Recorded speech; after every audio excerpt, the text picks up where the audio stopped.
Good morning, beautiful people. Welcome to yet another episode of the Younib Breakfast Show with me, Peninah, Wachera. I hope you guys have woken up well and are excited to face your day. For me, I'm really excited and looking forward to the conversation of the day. Yeah, as it is the norm here at the Younib Breakfast Show, let's go straight to the morning bite of the day.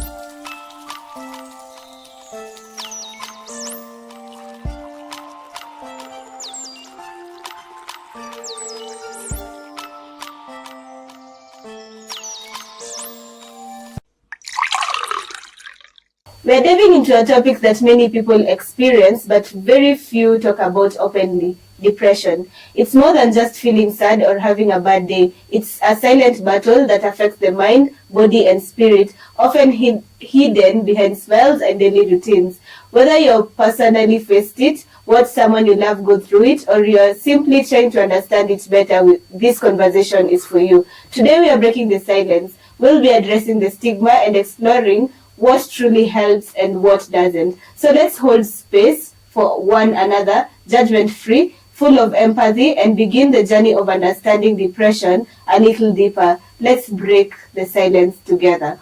Remember, this show is proudly brought to you by Miss Ashan and Younib organization, and we're trying to reach out to the community to teach you on matters mental health. So if you know of anybody who will need the help of a psychologist, you can always ask them to call the number 0700 352 250, and our very own psychologist will be able to help them out. Yeah. Remember also, you can be able to interact with us through our social media platform, Younib_TV on Instagram, Younib Media TV on Facebook, and there's a number on your screen. You can SMS or WhatsApp 0719 144 144.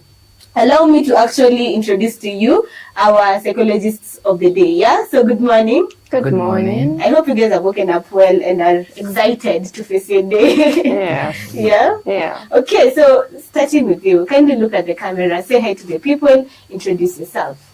Good morning. My name is Beulah Njagi, for those who may not have watched us yet, and I am a psychologist by profession, currently an associate with Psychosocial Support Center, PSC for short, where we just strive to create an open space for you or your corporate company or organization or your group of friends or just you alone, whatever it is, to come and explore and find yourself and find answers that you're looking for. And as always, excited to be here with the Younib organization to be able to offer this help to the community. And excited for this conversation in particular and what it shall do and the people it shall free. Yeah. Okay, we're also excited to have you here. To my left. Good morning, everybody. My name is Mutembei Muthami, also a psychologist. I'm also an associate with Psychosocial Support Center.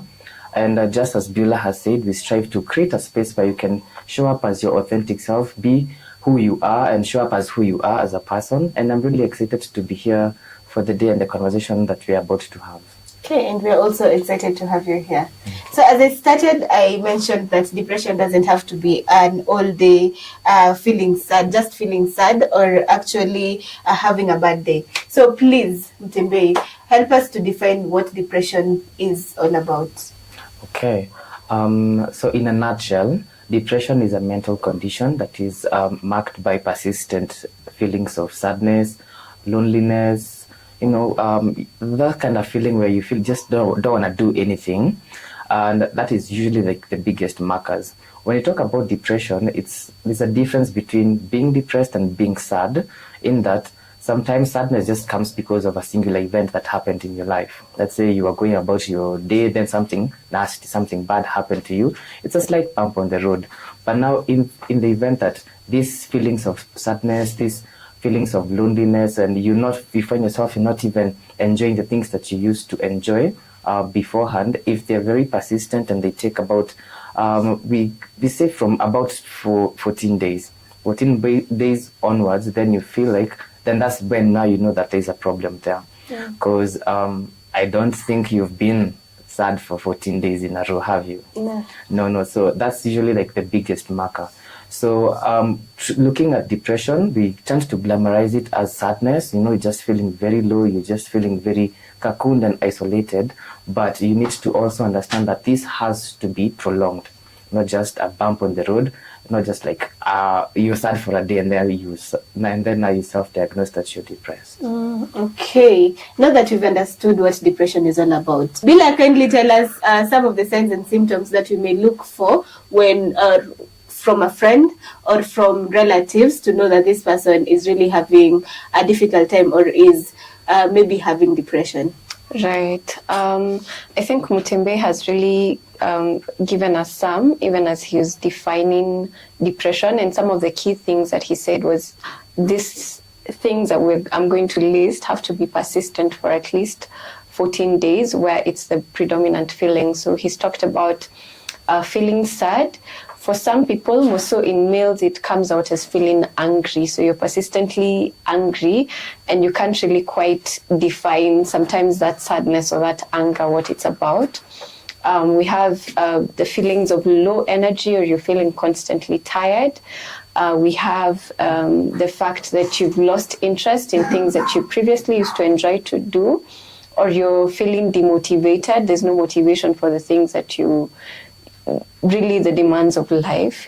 There's changes in appetite, so it could either go higher or go lower for some.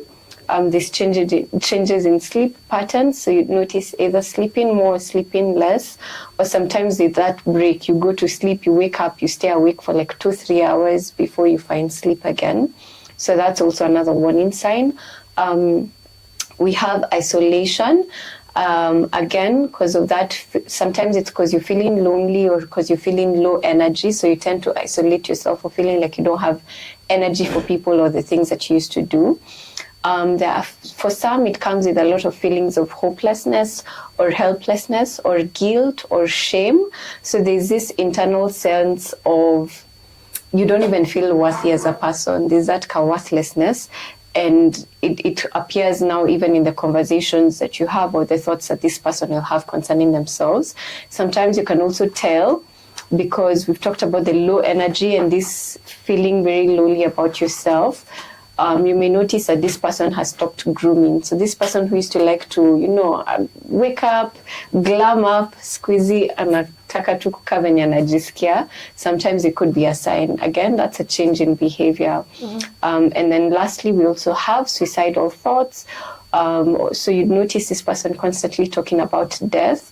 It could be just death in general, but sometimes it could be about that death. They'd talk about, Nankenda mtani miss, or life would be better for you guys if I was not here. So you'd notice some of that conversation. And if you ask them, they would actually say that they're thinking about death a lot. Sometimes their death, sometimes just the concept of death. Yeah. Okay. And now that we've understood about the signs and symptoms, it is very, very important for us to know that we are not supposed to self-diagnose. This is just for our own information, to see that, okay, I need help, or somebody I know needs help, a friend or a family member. But for you to be diagnosed, it has to be done by a psychologist or somebody who is trained for this. So remember, we offer this for free here at Younib organization, and you can always call the number 0700 352 250. If you see you have such symptoms, it's good for you to just call the number, and they will be able to actually see whether you're going through depression or maybe there's something else that is occurring. So as we are going for this short break, I have the question of the day. And the question of the day is, have you or someone you know ever struggled with depression? What helped and what didn't? Please let us know through our social media platform, Younib_TV on Instagram, Younib Media TV on Facebook, and there's a number on your screen. You can SMS or WhatsApp 0719 144 144. Let's take this short break and we'll be back with more.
Welcome back. This is still the Younib Breakfast Show with me, Peninah, Wachera, and my lovely therapist here, and we are just here to inform you on matters depression. Yeah. Before the break, I had asked you the question of the day, which is: have you or someone you know ever struggled with depression? What helped and what didn't?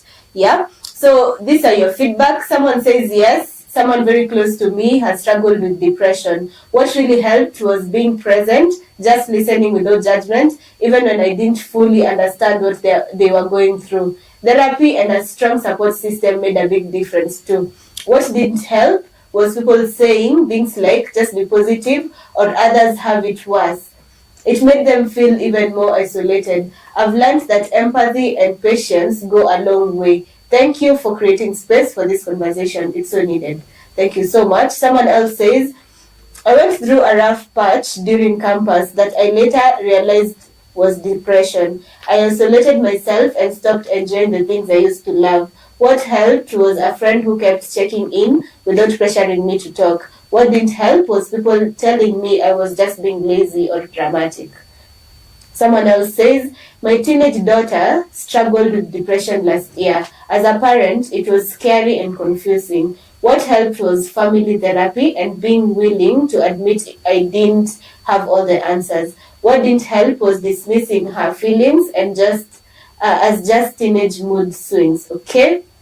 Someone else says, yes, I've seen depression in church circles. And unfortunately, some people were told to just pray more or have a stronger faith. While prayer brought comfort, what truly helped was combining it with professional counseling. Mental health needs to be taken seriously, even in spiritual spaces. There's more of where this came from, but because of time, allow me to just stop there, yeah? So, our in-house therapist, yeah? Do you have any comment about this feedback we've gotten? Yeah, first of all, again, it's to actually truly say thank you to our viewers for sharing that. I know those are very vulnerable, moments that they have shared with us. And a lot of them actually really help us to understand the conversation of today. When people talk about the things people say to them when they're in that state. And remember, we talked about one of those symptoms is shame. So there's already an internalized shame that someone who is going through depression is feeling. So imagine calling them lazy or telling them just be happy or telling them, the things that sometimes you can so easily say, thinking that we're helping, but we're actually doing more damage. But I think it's also very notable that a strong support system, a strong social support is what has helped a lot of them through. And perhaps then it means it's something we need to take to the bank, even as we continue with this conversation. Okay. Mutembei, any feedback? Well, I'd like to first commend our viewers for watching. Just by the feedback that we've been getting lately, we can tell that they really listen and they're really very intentional with your journey in regards to mental health. Yeah. And so, to our viewers. Yeah. Okay, so let's get to the conversation, back to the conversation. So, Mutembei, can depression affect anyone, depending on the age, the background someone comes from, or also the gender? No, the answer, in my opinion, would be no. Mm-hmm. This is because depression is not just for a specific group of people. Depression can affect everybody. We're talking about children, we're talking about teens, adults, and even the elderly in society. It also doesn't discriminate in terms of your social class, your age, your gender. So just by all that, we can it becomes clear that depression is for everyone. Yeah. Now, what happens is you'll find that some people are susceptible to depression. That means it could be in the way that they were raised as children, which means they didn't get the social skills to deal with distress. They didn't get the social skills to interact with people and openly share about their struggles. So you'll find that that group is going to be highly susceptible to getting depressed because they don't have that emotional fortitude. There are also some very high-risk careers. That's, let's say, media, careers where you're very out in the public space, where you really have to portray a certain image, but that's not usually the case. That's happening deep down. So what you find out with such careers, with such very high-stress working situations or working spaces, there's a lot of bury your feelings and give input. Is input and output? Give output and give output. So you'll find certain careers, let's say journalism, let's say medicine, aviation, there's very high risk, and if those people do not have an avenue to, tower your stress, you'll find that they'll be more susceptible to getting depressed or be off. Okay. Okay, so you'll find that they are going to be susceptible to being depressed, as opposed to somebody who's like in a very laid back, very confrontational, very, easy, come here, let's talk, come as you are kind of profession. So yes, in as much as depression can affect everybody across society, there are some people who are like more likely to get depressed, and there are people who are more likely not to get depressed because they either have a really good working condition for themselves, they have an avenue or a channel where they can, dish out all the negative and toxicity that's happening in their lives. So, yeah. Okay. Now we've gotten to understand that it doesn't matter the age, the background, or even the gender, yeah? It all depends with different causes, yeah? And with that, I want Beulah, can you tell us what are some of the causes to depression or triggers that somebody may undergo so that they can get depression? Well, that's a very good question. I like to say that, the way sometimes someone can come and tell you a story and be like, okay, it's not a big deal, but, and I'm like, sometimes I like to tell people that if it's a big deal for you, then it's big enough. And it's okay to make room for that thing, even though others may look at it and find it like it's such a small thing. So that's all that to say. We experience things differently, again, because we've been raised differently, we have different backgrounds, we have different levels of resilience, we have different coping skills, right? And so that means that one thing that might, probably take me out, Pesh might be able to resolve it within a day or 3 days and she's fine. So, all this to say that there's not, one list to say that if you go through this, then for sure you will get, you might find yourself having gotten depression. It's just to say that there's a lot of factors into it, even as Mutembei has described. And so some of those triggers or causes of it could be stress, as Mutembei has described. If we don't deal with stress in the way that we should, it catches up with us and it could form, serious mental health conditions like depression, like anxiety. We have loss and grief.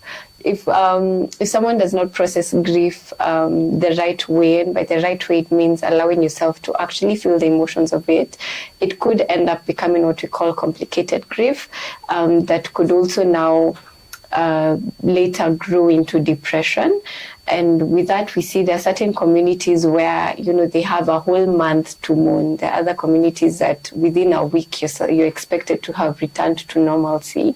And so again, just those differences might make some more susceptible to depression than others when it comes to grief. We have trauma.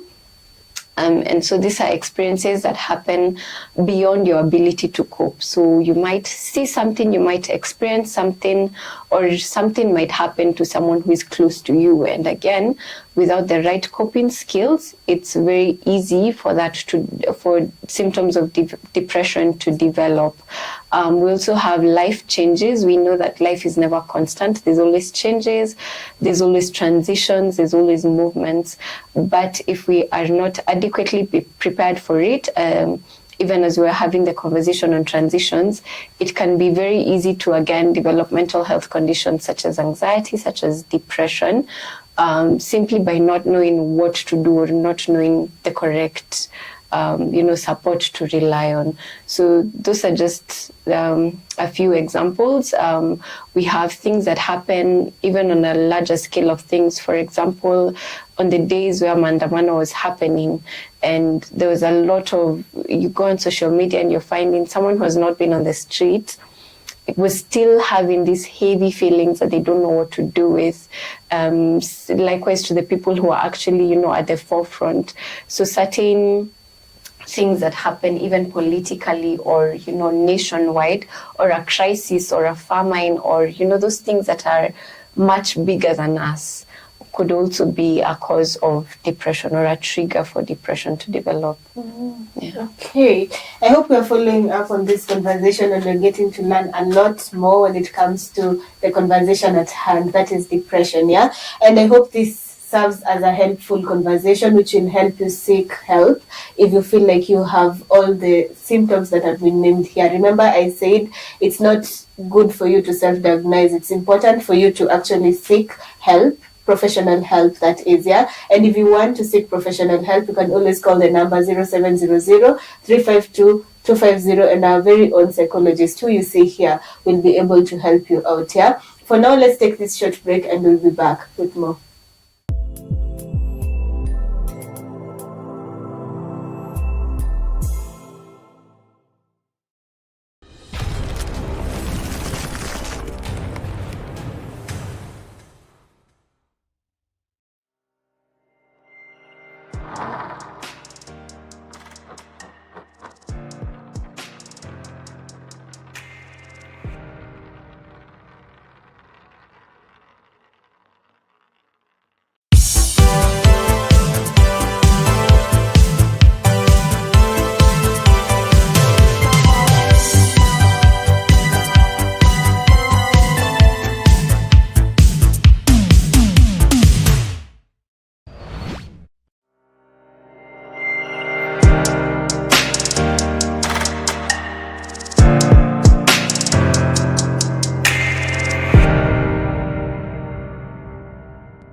Welcome back. This is still the Younib Breakfast Show, and today we are talking about depression. Yeah, it's something that we have been experiencing, or we've seen family members experiencing, or even friends. Yeah, and it is important to have this conversation. Remember, this show is proudly brought to you by Miss Ashen and Younib Organization, and we're trying to reach out to the community to teach you on matters mental health. So if you need any psychological help, you can always call the number 0700 352 250, and our very own psychologist will be able to help you out here. Remember, you can always interact with us through our social media platform, Younib_TV on Instagram, Younib Media TV on Facebook, and there's a number on your screen. You can SMS or WhatsApp 0719 144 144. So to my next question, Mutembei, this is yours.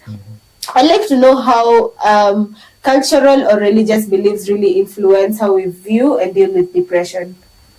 Okay, that's really, really impactful. When we talk about the religion and we talk about cultures, these are things that are social constructs, which means that they are not like defined that this is what we're supposed to do and this is what we're not supposed to do. I mean, yes, in some sense, yes, but this does not mean that everybody needs to exist on the same plane. So naturally, you'll find that people in society, people in religion, people in our faith and our subcultures and everything that society is, you'll find that there are people who do really well and there are people who do not so well in society.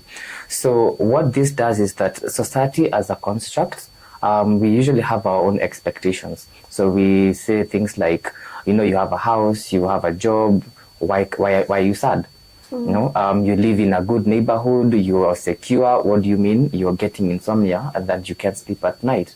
So we find that these ideations, these expectations that we've set for ourselves as a society, they do really, really impact who we are as people.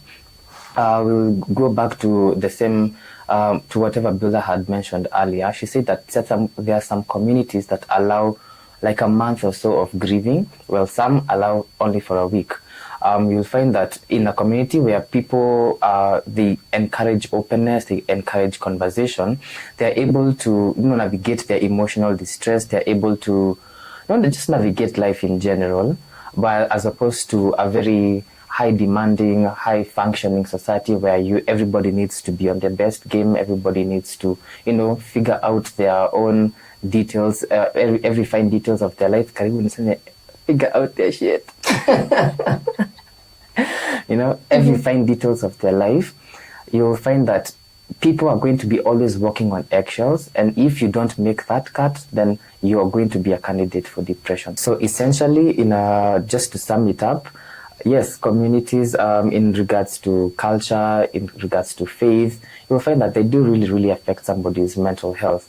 And it's sad to say that sometimes in society, if you're depressed, if you've been sad for a long time, and people look at you and they see this glamorous life, or they envy who you are as a person, they tend to be like, sasa mbona ako depressed. Recently, very sad to say, in my neighborhood, we lost a doctor she died by suicide. And it came as a shock to everybody, because sometimes the same community that put pressure on her to be like the best doctor within the neighborhood, everybody used to run to her. They now surprised to figure out that the person who was taking care of us was not doing okay. But we never really took time as a community to put in measures or mikakatis to make sure that everybody within the society feels seen and feels heard. So maybe this is something that we should talk about in the next, in subsequent shows, how people in certain professions are usually like really upheld, and they are painted to be like very emotionally secure and psychologically strong, and maybe that's not usually the case. Yeah. I'm sorry for the loss. Thank you. Yeah, I feel like now that's even reminded me of the importance of us checking on each other, like truly. Because you see, most people will just say, okay, I'm just checking up on you. And I'm like, hello, how are you doing? I'm fine. Okay. The moment you've just said I'm fine, they're okay with that. And sometimes somebody just needs to be asked, are you sure you're okay? Yeah. So it's good for us to just be the people to check up on our friends, on our brothers, on our sisters, on our neighbors, And you never know, you could be the help they need. You could be the only person that maybe has created a safe space for them and make them comfortable. So it's good and very important for you to check up on your friend. Yeah. So Beulah, my next question is all about our healthy coping strategies. Yeah, we've heard about the symptoms. We've heard about what are the things that cause the causes of depression. Yeah. So right now, I want us to know now the healthy coping strategies that a person may adapt. That's a good question. And I think in answering it, I'd like to first acknowledge how hard it is, for the person that's actually experiencing these symptoms, these feelings that we have talked about. I know that in those times, you may even know exactly what you need to do. But as we've said, there's that lack of energy, there's that lack of motivation, there's just that feeling that you're not yourself, and you're probably not even loving yourself at that moment. And that makes it hard to do loving things for yourself. But as we acknowledge that, we're also asking that we just try with one tiny thing a day, right? And so this looks like reaching out to help. Pesh has been very gracious to give us the number quite a number of times in the show today. So reaching out for help, looking for, professional help, a space that is judgment-free, that is full of empathy, that will hold space for what you're going through and what you've experienced that has led up to where you are at now. There's asking for help now other than professional help from the people around your life. I'm sure every one of us has at least that one person who that when you reach out to, they will not judge, they will listen, I'm sure everyone has at least that one person that you can run to when you're not okay. And so being able to invite them to that space. And sometimes now you as a friend, you don't have to make that person talk. If they do call you, if they invite you to that sacred space when someone is not okay, sometimes it's as simple as nikuoshe vyombo, nikupikie, nikupatie tu story, ama I just sit and hang out with you for that day. And that can help, just knowing who you can call. We go back to routines, and this is why I say we need to just try kidogo to a bit a day, because there are things like exercise that we always talk about that naturally give us those feel-good hormones, release dopamine, release endorphin, that is actually very healing to our brain and our neurochemistry. There is having the right foods, because sometimes we feel worse because we're lacking certain nutrients in our body. And if we're able to actually just eat right, we might actually begin to feel better. The way it said, a hungry man is an angry man. Yeah. So nutrition actually does have an impact on our emotional health. And sometimes when we go back to professional help, sometimes it gets to a place when we're talking about depression, and the way Mutembei earlier was differentiating it from sadness, we have to note that it becomes depression. We give the three categories, so that there's a set of symptoms that's more than just sadness. There's a time period where we've said it has to be persistent for at least 14 days. And there's a third category where it interferes with your daily functioning. So sometimes when we look at the impact of that interference, you may find that we may need to refer you to a psychiatrist who can actually prescribe medication, so that now when your neurochemicals are balanced, then now when you come to us as psychologists, we're actually able to make an impact, because sometimes the depression can be so severe that we can't just sit and talk. It will not do anything. And so being open to that, and as well, not holding judgment or not stigmatizing yourself for where you're at, because it's no one's fault. It's never your fault that you feel that way. So allowing yourself to actually get the help you need is extremely helpful. And then once you're out of that space, then now we go into the things that you can actually do as daily practice to ensure that you're constantly taking care of yourself, so that we try and prevent it from happening. And that goes to the things that we always talk about: a healthy lifestyle that goes back to exercise, right food, enough hours of sleep. It goes to making sure that emotionally you have a plan of how you process things, be it a journal, be it a friend that you can talk to, be it going for walks, that kind of thing that you do that helps you feel better, be it focusing on your hobbies and your passions, so that your life is full and not just of the stressful things, but there is also a balance of good things and things that fill your cup.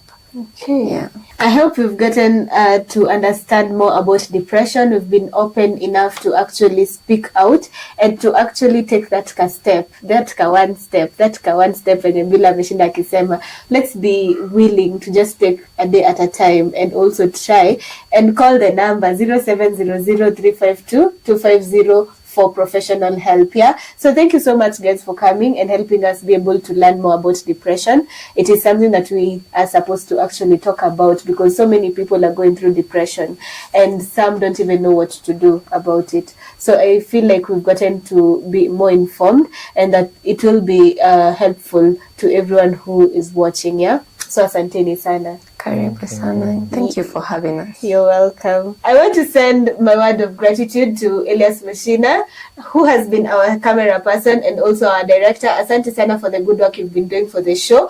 And to you, our viewers, thank you for ensuring that you always watch the Younib Breakfast Show every morning, at Younib TV. So asante sana. Remember, today I'm giving you guys an assignment. Hata kama wa therapist hawajatupea assignment leo, today I'm giving you an assignment. Let's be intentional. Let's check up on our friends. Let's just be that listening ear, because we don't know how being intentional to that one friend, or just giving the listening ear to that one friend, will be able to take them a step forward. Yeah. So until next time, do have yourselves a beautiful day ahead. Goodbye.